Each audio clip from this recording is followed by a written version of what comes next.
Hello and welcome to yet another of my weird videos that I don't really know what I'm doing. So in this one, again, going to be a bit of an odd one. What I'm going to do is I will do some, do some updates on this because as you can see, there's new things which if you're not on my Instagram, then you won't know what they're for. Although you can probably guess for where they are. It's for one of these. What I'm also going to do, because I mean I've had a lot of people say, sort of the new car is clean. It's not. So I'm gonna stick it up on the ramp. Got a little camera set up there.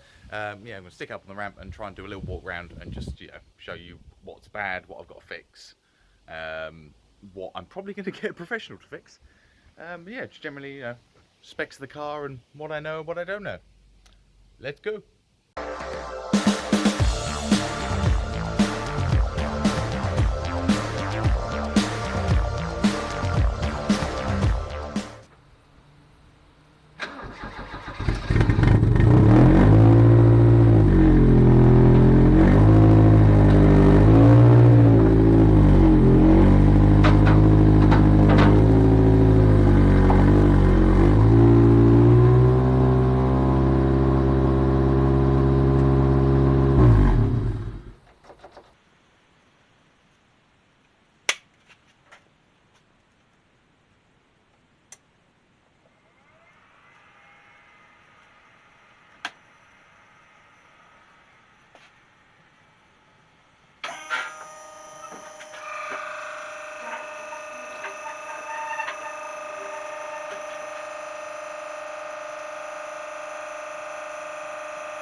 Right, so now the car's in the air, I mean, my camera mount's still there, we have the noisemaker.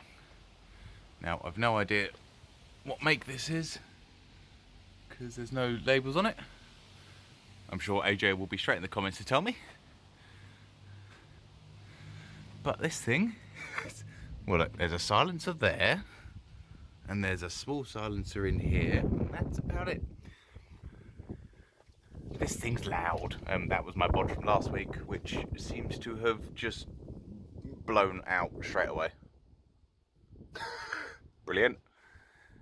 Yeah. Whoopsie daisy. Yeah. It's all pretty clean underneath. I'm sorry, it's still very close to the car because I'm 6'4" and this ramp doesn't go high enough for me, so I have to crouch. Bit of rust here and there, but what can you expect from a 35-year-old car that's not been in a garage? Yeah. Outside wires, we've got a pair of Riversides on the back. On the front, got some Focus Racing Speedstar. Again, no idea what size they are, but I do have a matching pair in the middle garage that just aren't as wide, so they're not going on the car yet, but I'm going to go see a guy next weekend about some wheels. Yeah, all in all, falling over. Underneath, not too bad. The real worrying stuff is here. Passenger door, still's a bit rusty. Arch, standard arch problems. Bottom of the driver's door doesn't look too bad, a couple of rust spots. So let's open that up. Again, not too bad. What have I done with the keys? Keys are in my pocket. So going inside the driver's pillar, bit of rust up there. More rust down here, which I'm sure this is just made out of. I'm not poking that because that went through. I don't know if you heard the crispiness. But yeah, let's go to the passenger door and show you the extent of the hole that I found. Oh, there we go. Alright, spot on the passenger door, not too bad. And this is where it gets interesting because yeah, that again is a bit of just, that's mastic into rust. That's just a lot of mastic. Yeah, I'll either drop the car down or jump in and I'll just show you the So yeah, right, let me just jump in the car and then we'll continue. Right, so I'm still miles in the air. Yeah, this is my problem. So that's where my ECU is, and you can see the brown. And if I put my hand, yeah, oh look, yes, that should that should not be a thing. Yeah, I can full on put my hand through there, and quite upsettingly, it's below where the hinges are. What? Apparently, I'm digging around somewhere in this pillar. Let's just. Yeah, this is to the extent that I have rust. Christ. But all in all, like the inside of it, I mean, dash is a bit cracked, which, I'm not too fussed about. I mean, I flocked a perfectly good, unmarked, uncracked dash in my other car, so, you know, I'll just flock this one as well. In the back, we've got the bottom of the rear seats, but no top. But then, thankfully, everything back there is all pretty solid, which is quite nice. Nice bolting cage. I think it's a Cusco one. Yeah. This is what we're looking at. Standard 86 driver's seat is always a bride. You never have anything but a bride. Only slight problem with this is, yeah, that moves quite a bit. Makes life interesting when you're trying to drive it. We've got a water temperature gauge there that doesn't work. I need to figure out why that is. We've got a air fuel ratio gauge there. Again, pretty cool. But the next plan for this, at least comfort wise, is I'm gonna get rid of this. As much as I love this, this is cool. I'm gonna get rid of this. I'm gonna maybe chop this bit out, because it's got the chime in it, which is brilliant. Yeah, you watch Initial D, or you know 86 and you go, oh wow, that chime would be really cool. Yeah, apart from it goes off at 100 kilometers an hour and you can hear it over this exhaust pipe, which is just, after 6 hours of driving this home from Manchester, it wasn't cool anymore. But yeah, so the plan is I'm gonna chop this out, cover this over, or to be fair, I might just take the ashtray out and put a little panel in there, because there's only a switch, some fuses and a horn. That'll go in there. I'm going to leave the heating alone, because the heating actually works in this car, which is fucking amazing. But yeah, TRD short shift. It's got the standard JDM drift button. So all in all, 86 wise, all the mods are pretty standard. I mean, we've got an RD wheel with a something Boss. I've no idea what Boss that is. It's got a little spacer on it, but I'm going to pull that spacer off and put on a bigger one, because again, being 6'4", I can't fit in that correctly without steering with my knees, which when I'm trying to skid is not the easiest thing in the world. I will get round to filming a proper, driving review of it, like you see on all the other YouTube channels, because I really want to do it, but I don't have the setup. The cheap Chinese cameras I've got are just, they're great for, filming during the day, or, with good enough light, but for driving along, I don't have the mounts, I don't have the support, I don't have the cameras. So what I'm either going to do is beginning of next week, thankfully I get paid, because as of yet, I've yet to reach the subscriber count for monetization, and I'm sorry, but as soon as I can, I will be monetizing videos. Not that it'll make much difference, but hey ho.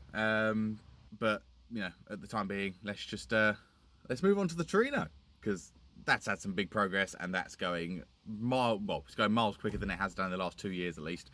I feel, well, that's what I feel anyway, because every weekend something's getting done. Granted, not always by me, but thankfully my dad's always there to help, or I say to help, to build the car for me, because I may be the face of it, but he's the one behind the scenes building the car, making all the brackets for it, doing quite a bit of the fiberglassing, because either I'm at work or I'm too busy. Now I've got this, now I'm in this, I'm too busy playing about with this, because I just driving an 86 again feels brilliant. But yeah, anyway, let's stop chatting shit and move on to the other car. Right, now we're back with the car. Sort of check up on the progress of this thing. So it's now on. It's now, I mean, the only thing flexing there is the wing itself, because that's now as solid can be. But what we do have is we have these little brackets along the bumper, along the sill, sorry. They are for the soon to be modified side skirt. This is the side skirt.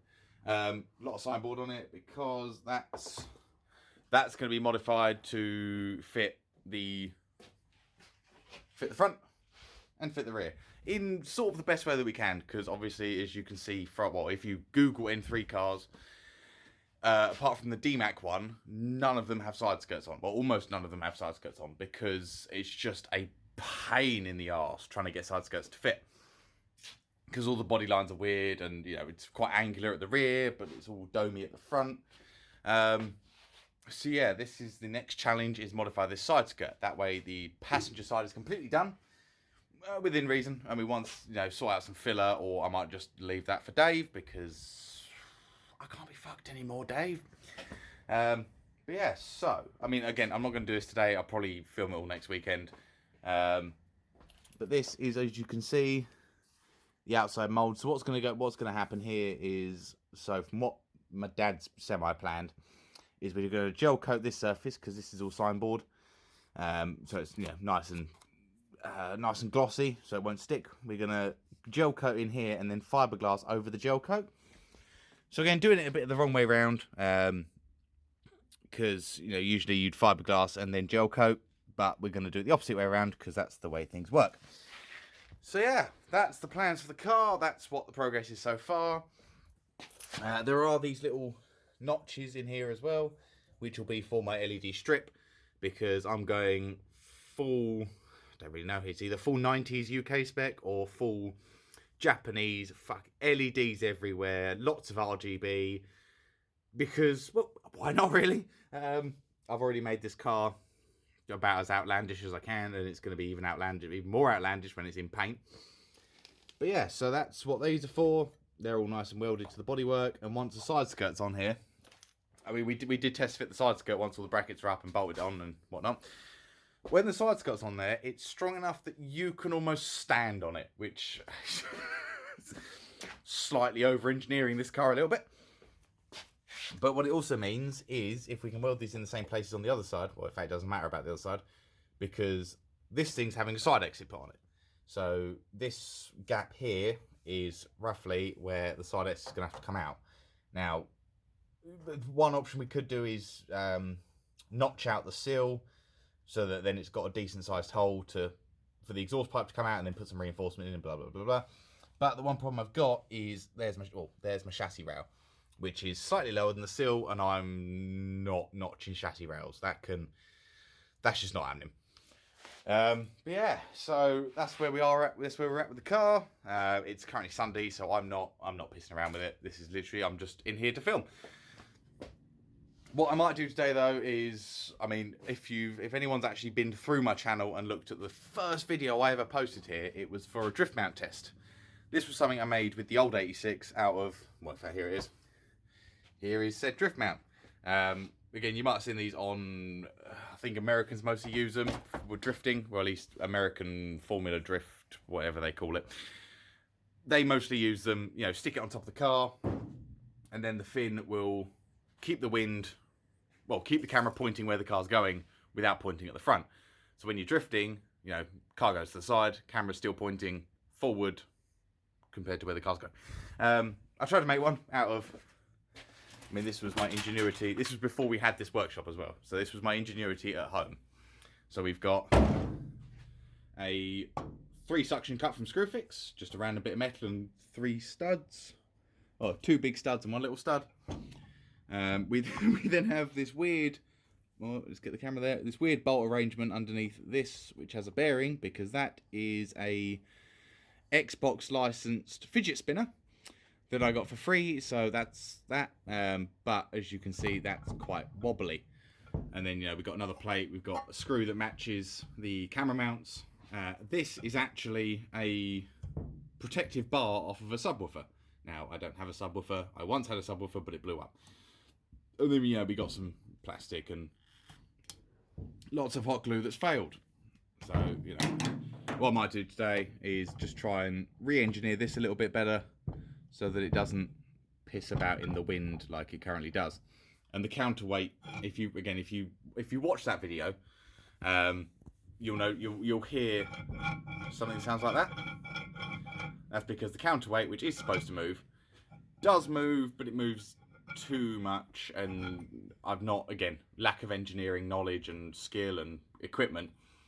This is supposed to be a tight fit to this bar with just a sort of thin gaps so that it moves, but yeah, wrap some tape in it and it makes horrible noises like this. So yeah, I'm either going to lock that in place with some hot glue because I'm a child.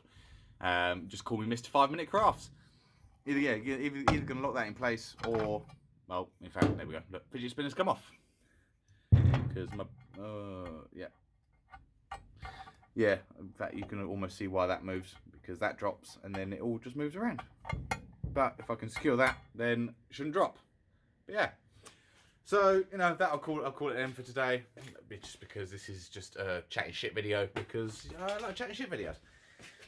Yeah, so so next weekend I'm going go-karting, well, at least on the Sunday, I think it's Sunday or Saturday, I have to remember which. But again, yeah, I might stick that all out on here if I can get the camera mount sorted, because I've got my own helmets from when I used to ride bikes with all the GoPro mounts, and I mean, I don't have a GoPro, but with all the GoPro mounts and stuff. So yeah, hopefully I can get all that sorted, and then Saturday I'll be in here, or the one day of the weekend I'm not go-karting, I'll be in here, pissing around with this thing, getting it running, or at least not getting it running, but getting more bodywork done, because the sooner it's done, the sooner I can send it to Jake to have the exhaust done, the sooner Jake can do that, the sooner I can send it to Dave to have some sick paint put on it. So yeah, I guess I'll see you in the next one.